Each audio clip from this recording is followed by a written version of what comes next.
They said he was just another keyboardist, just filling a spot, just keeping the sound going after Keith and Donna Godchaux left in February 1979. But here's what actually happened. Brent Mydland didn't just join the Grateful Dead in April 1979. He transformed them, changed their sound, rebuilt their harmonies from the ground up, and in 1980, he quietly led the band through one of the most creative pivots in their entire history. Most people never knew. Critics at the time certainly didn't get it. But the fans who were there, the ones who caught those Warfield theater shows in fall 1980, the ones who heard the acoustic sets for the first time in a decade, they knew something special was happening. This is the story of how Brent Mydland saved the Grateful Dead, and how 1980 became the year that defined an entire era of Deadheads. When Brent walked into his first rehearsal in April 1979, he brought something the Dead hadn't heard in years: a Hammond B3 organ, not the piano-centric sound Keith Godchaux had been playing. A full church gospel soulful Hammond B3, the kind of sound that could fill a room, that could lift harmonies, that could create an entirely new sonic texture.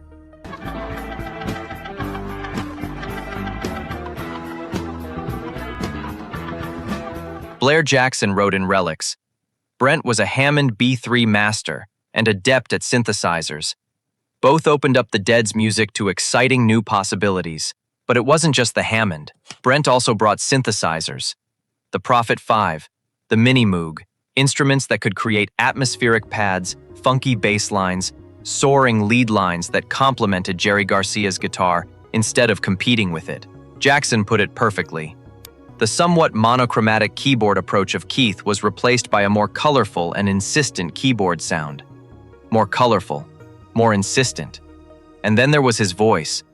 Brent Mydland had a tenor that blended seamlessly with Garcia and Bob Weir, three-part harmonies that hadn't existed before. Power and vitality in the vocal arrangements that gave old songs new life and made new songs soar. He was a much better onstage singer, Jackson noted. The group's harmonies took on a new power and vitality. Jerry Garcia felt it immediately. After months of personal struggles, Garcia was clearly buoyed by his presence. There was energy again, curiosity, a reason to reimagine arrangements, to try new things, to push the music forward. But Brent brought something else too, his own songs.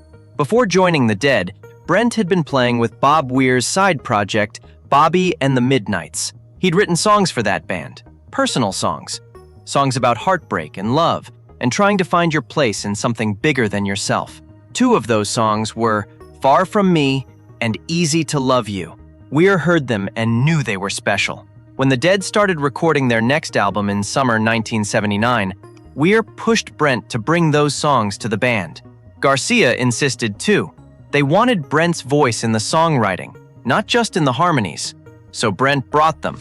The album was called Go to Heaven, recorded at Clubfront with producer Gary Lyons, and when it was released on April 28, 1980, it became the first Grateful Dead studio album to feature Brent's compositions. Far From Me was a mid-tempo ballad in D major, gospel-inflected keyboard intro, lyrics co-written with Robert Hunter about heartbreak and distance and introspection. It was personal in a way the Dead's catalog rarely was. Easy to Love You was brighter. You don't know how easy it is to love you. More pop rock, co-written with John Perry Barlow. Synth pad textures, layered harmonies, an upbeat melodic hook that stuck with you. The album also featured Alabama Getaway, which showcased Brent's Mini Moog work, and Feel Like a Stranger, a funk-driven opener with complex chord changes and those Prophet 5 solos that became Brent's signature. But studio albums were only part of the story. The Dead were a live band, always had been, and Brent's songs needed to prove themselves on stage, in front of Deadheads, night after night. Easy to Love You debuted first, August 14, 1979, McNichols Sports Arena in Denver. Brent's voice leading the charge, his synthesizers adding texture underneath Weir's rhythm guitar and Garcia's lead lines. 15 performances in 1980. The fans were still figuring it out. Some loved the melodic hook. Others thought it was too polished, too pop for the Dead's aesthetic, but Far From Me was different. It debuted March 30th, 1980 at the Capitol Theater in Passaic, New Jersey. And something happened that night. Fans who were there described Brent's voice as raw, universal. The kind of performance where you could hear the heartache in every line. The gospel keyboard intro set the tone, and then Brent sang like he meant every word, because he did. Far From Me became a first-set staple. 24 performances in 1980 alone. It changed the pacing of shows, gave them an emotional anchor early on. Fans on heady versions still talk about that Capitol Theater debut. One wrote, "Capitol Theater 33080 captures Brent's raw nerves and heartache." And Feel Like a Stranger debuted March 31st, 1980 at Nassau Coliseum. Became a regular opener almost immediately. Those Prophet 5 solos, the funk grooves, the way Brent's keyboards drove the song forward. It signaled something new was happening with the Dead, but the real transformation was still coming. September 25th, 1980. The Warfield Theater in San Francisco. The Dead announced something nobody expected. 15 consecutive nights at the Warfield. Small venue, intimate setting. And here's the kicker. Each show would feature one acoustic set, followed by 2 electric sets. Acoustic sets. The Dead hadn't played acoustic shows since the early 70s. A decade had passed. Most Deadheads had never seen the band unplugged, sitting in a semicircle, playing chamber folk music with just guitars, mandolin, and Brent's keyboards. Why bring it back now? Because Brent's arrival had allowed the band to reimagine their harmonies. 3-part vocal blends that were strong enough, tight enough, to carry songs without the full electric onslaught. Songs like To Lay Me Down, Ripple, Bird Song. The Warfield acoustic sets were transcendent. Fans who were there describe an almost mystical quiet. You could hear a pin drop during To Lay Me Down, one Deadhead recalled on the Dead.net message boards. The October 9th show became legendary. The acoustic Bird Song and Ripple sing-along captured on soundboard recordings that still circulate today. The intimacy, the vulnerability, the way Brent's harpsichord and organ work intertwined with Garcia's guitar and Weir's rhythm. Reddit's r/Grateful Dead still talks about it. One user wrote, "The Warfield acoustic sets were transcendent. You could feel the music breathing." And it wasn't just the Warfield. October 18th and 19th, the band played 2 shows at the Sanger Theater in New Orleans. Same format, acoustic, then electric. Then, October 22nd through 31st, 8 shows at Radio City Music Hall in New York. The Halloween show on October 31st became the centerpiece of a concert film and live album called Dead Ahead. That Radio City electric set on October 30th showcased everything Brent had brought to the band. Feel Like a Stranger with the Prophet 5 synth lead at full power. The drums and space segment featuring the Beast and the Beam. Those exotic percussion instruments Mickey Hart and Bill Kreutzmann had added specifically because Brent's keyboards gave them sonic room to experiment.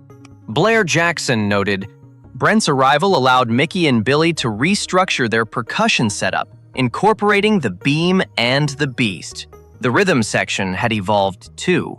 Everything had evolved." In 1981, the Dead released 2 live albums capturing those fall 1980 runs. Reckoning featured the acoustic sets. Beautiful, intimate, career-defining performances. Dead Set captured the electric shows, the power, the jams, the synthesizer-driven sound that had become the Dead's new identity.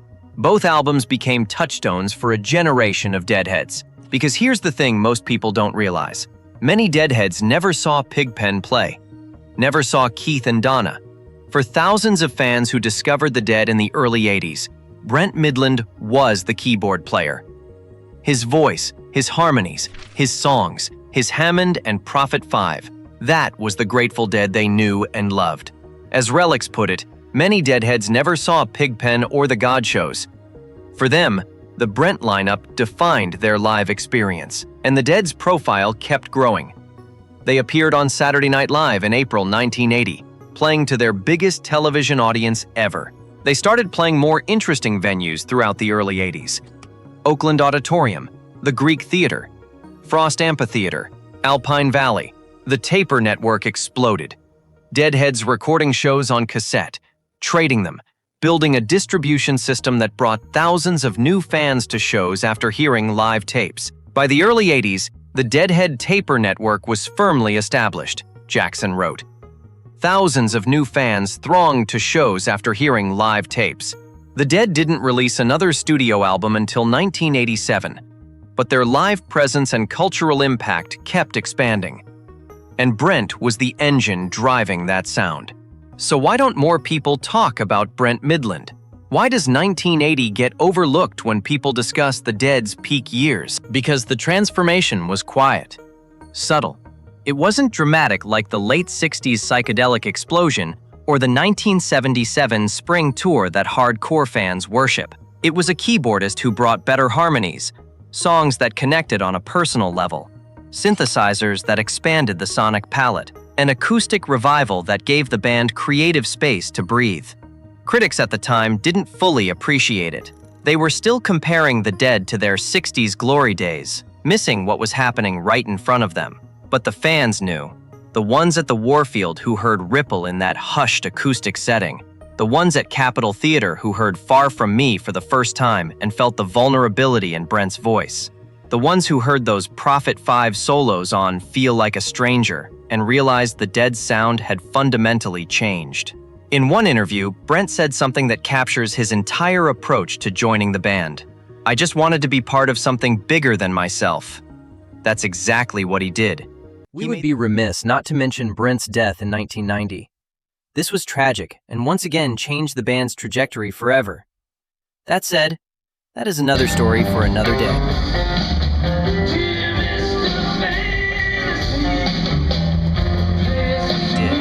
He made the Grateful Dead bigger, richer, more colorful, more vital. And 1980 was the year it all came together. The year Brent Mydland transformed the Grateful Dead. Quietly, powerfully, forever.